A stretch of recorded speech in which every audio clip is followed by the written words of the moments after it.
होली। सबसे पहले आज हम ये जानना चाहेंगे कि किस तरीके के शो में आप दिखने वाली है और साथ ही किस तरीके का किरदार आप निभा रही है जिससे लोग बहुत ही ज़्यादा हंसने वाले हैं। तो हमारे शो का नाम है बिग बॉस और ये वूट पे आने वाला है बिग बॉस के एपिसोड के बाद। तो बेसिकली शो का कॉन्सेप्ट ये है कि जो हम लोग हैं हम बिग बॉस के नेबर्स हैं। तो हमारा एक घर है। तो जो भी बिग बॉस के घर से एलिमिनेट होगा वो बिग बॉस के घर में आएगा। तो जो मेरा कैरेक्टर है उनका नाम है बेबी और वो एक इन्फ्लुएंसर दिखाई है, बहुत हिप एंड हैपनिंग है और बहुत सोशल मीडिया और ये चीज़ों में बहुत एक्टिव रहती है और बहुत die hard Bigg Boss fan है। मतलब वो ऐसे बोलती है कि जो बिग बॉस के जो पेजेस होते हैं सोशल मीडिया पे वो हैंडल करती है। मतलब इतनी क्रेजी है, बिग बॉस फैन है। तो ऐसा मेरे कैरेक्टर है। और तो जब भी वो आती है तो कृष्णा का घर है बेसिकली, तो कृष्णा के घर बार बार आती है क्योंकि उनकी खिड़की से बिग बॉस का घर दिखता है और वहाँ गेस्ट आते हैं। तो बार बार वहाँ उनके घर में आती है और कश्मीरा उससे चिढ़ती है और वो कृष्णा, क्योंकि कृष्णा उसको बहुत ज़्यादा टेंशन देता है। और जो कृष्णा की मदर बनी है जो खुद ही कृष्णा है वो भी, मतलब it's a lot of fun, बहुत फन कैरेक्टर है। कितने कैरेक्टर्स इसमें दिखने मिलेंगे कि कौन कौन से किरदार देखने मिलेंगे जो ऑडियंस को बहुत ज़्यादा अट्रैक्ट करने वाले तो बेसिकली हमारे शो में कृष्णा है और उनकी वाइफ प्ले कर रही है कश्मीरा और उनका एक भाई है जो विशाल है एक्टर, वो प्ले कर रहे हैं। उनका भाई दिखाया है और उन कृष्णा की मदर दिखाई है जो खुद कृष्णा प्ले कर रहा है। तो और मैं हूँ जो उनकी नेबर हूँ। तो यही हमारे कैरेक्टर्स हैं। बाकी गेस्ट आते जाते रहते हैं, जो भी गेस्ट जैसे फर्स्ट एपिसोड में राखी थी, अभी सेकेंड एपिसोड में सृजिता थी एलिमिनेशन के बाद। तो आई थिंक ये सारे सारे कैरेक्टर्स ही अपने में फन है और सबका अपना अपना यूएसपी है। बट आई थिंक सबसे जो फनी कैरेक्टर है वो है जो कृष्णा की मम्मी है, वो she is the funniest. I think she is very funny. साथ ही ये लोगों को कितना अट्रैक्ट करेगा बिकॉज कंसेप्ट जो है वो थोड़ा बहुत तो आपको एक्सप्लेन करना ही पड़ेगा लोगों को। जिस तरीके से आपने कहा कि बिग बॉस के घर से डायरेक्ट बिग बॉस में आने वाले हैं, तो बिग बॉस वाले क्या उनकी खिल्ली उड़ाने वाले हैं और लाइक उनके साथ वही सब जो उन्होंने प्ले किया है पूरा बिग बॉस के घर में वैसा ही कुछ होगा। तो बेसिकली दोनों आई थिंक हम लोग उनके वो रोस्ट भी करते हैं और उनसे अंदर की बातें भी निकलवाते हैं जो शायद वो ऑन स्क्रीन नहीं बोलते हैं या जो कैमरा पे नहीं बोले अभी तक। और क्योंकि वो सबसे पहले एलिमिनेट होकर कहीं भी इंटरव्यू देने से पहले हम लोग के पास आते हैं, तो आई थिंक हमारे पास जो कंटेंट है वो बहुत मसालेदार होता है। तो हम उनसे अंदर की चीज़ें पूछते हैं कि क्या ऐसा है जो नहीं दिख रहा है, जो ऑडियंस नहीं देख पा रही है। अगर आप वो कुछ बताना चाहे तो आई थिंक हम लोग के पास बहुत जूसी गॉसिप्स आती है। साथ ही ये भी जानना चाहेंगे कि जिस तरीके से आपने कहा कृष्णा है फिर कश्मीरा है, उन लोगों के साथ कैसी बॉन्डिंग आपकी रही जब मालूम पड़ा कि साथ में एक साथ करने वाले ये काम और ये सब कंसेप्ट मालूम पड़ा, तो व्हाट वाज योर रिएक्शन? तो कृष्णा के साथ मैंने पहले भी काम I was doing a show Krishna के साथ पहले भी, और उसमें भी हमने 100+ एपिसोड्स ही किए होंगे। तो with him it's amazing to work with him again now. तो अभी मैं उनसे काफ़ी टाइम के बाद मिली हूँ, काफ़ी 5-6 साल के बाद मिली हूँ आई गेस। तो बट ऐसा लगा नहीं कि मैं इतने टाइम के बाद मिल रही हूँ। मतलब he still just the same, he so warm, he so welcoming. तो it's a lot of fun working with Krishna. एक तो उनकी एनर्जी, उनके साथ वो सेम एनर्जी मैच करना पहले बहुत मेहनत का काम होता है, बिकॉज वो जो भी करते हैं वो इतने दिल से और इतनी एनर्जी से करते हैं कि आपको you have to give your best, कि आप कम नहीं पड़ने चाहिए। तो working with him is amazing, he is so funny. मतलब जब ऑफ कैमरा भी होते हैं हम सिर्फ हंस रहे होते हैं, we are just laughing on the sets. तो इट्स एन अमेजिंग बहुत अच्छा एक्सपीरियंस है to work with Krishna.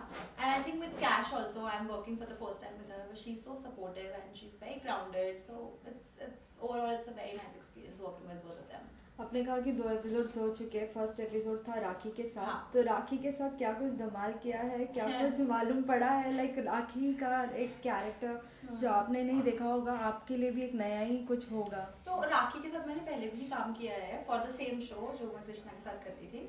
Comedy classes एक शो था हमारा, उसमें राखी पहले भी आई है। तो अगर आपको राखी के साथ, I think it's very easy to work with her because she there are no barriers.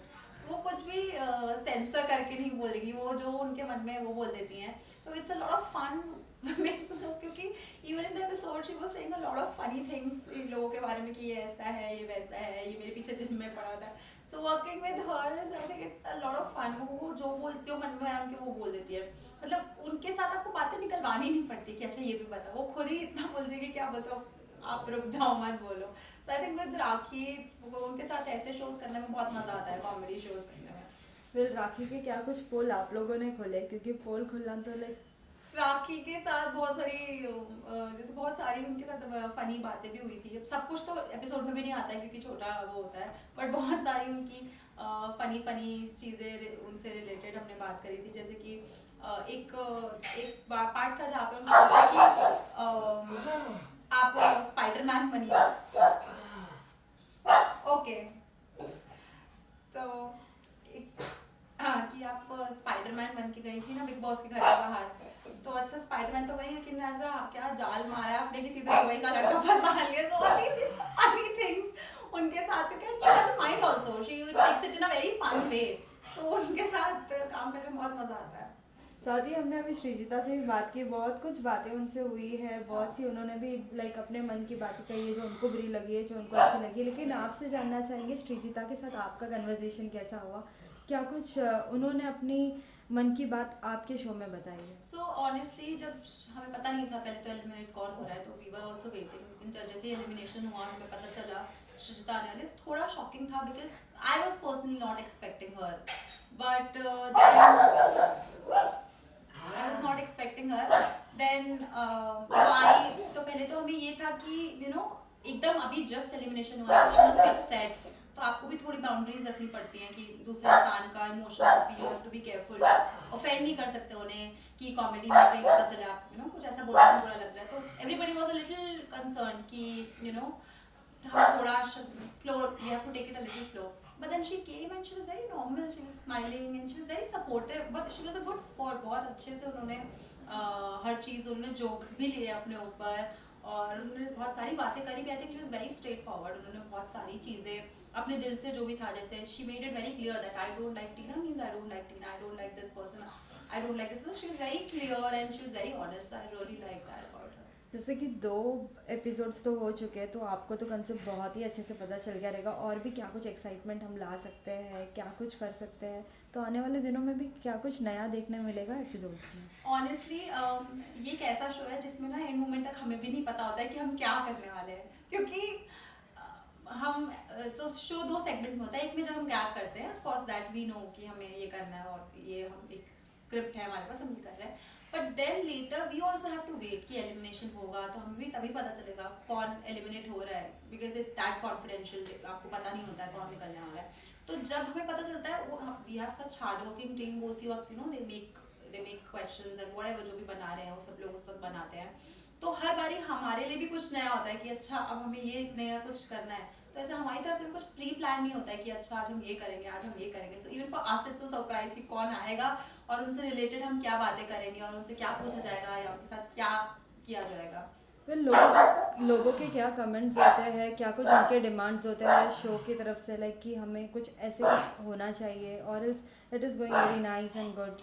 I think from whatever 2 episodes आ चुके हैं अभी, और आई थिंक दोनों एपिसोड्स में मुझे तो बहुत पॉजिटिव रिस्पॉन्स मिला है कि एवरीबडी इज एंजॉयिंग इट, और अभी तक किसी ने कुछ ऐसा नहीं बोला कि समथिंग इज मिसिंग या ऐसा ये भी होना चाहिए। I think people are, that's what I think at least, कि people are really enjoying it, कि वो जो कंटेस्टेंट्स आ रहे हैं, एलिमिनेटेड कंटेस्टेंट जो अपने दिल की बातें कर रहे हैं कि हमें ये पसंद है वो पसंद नहीं है।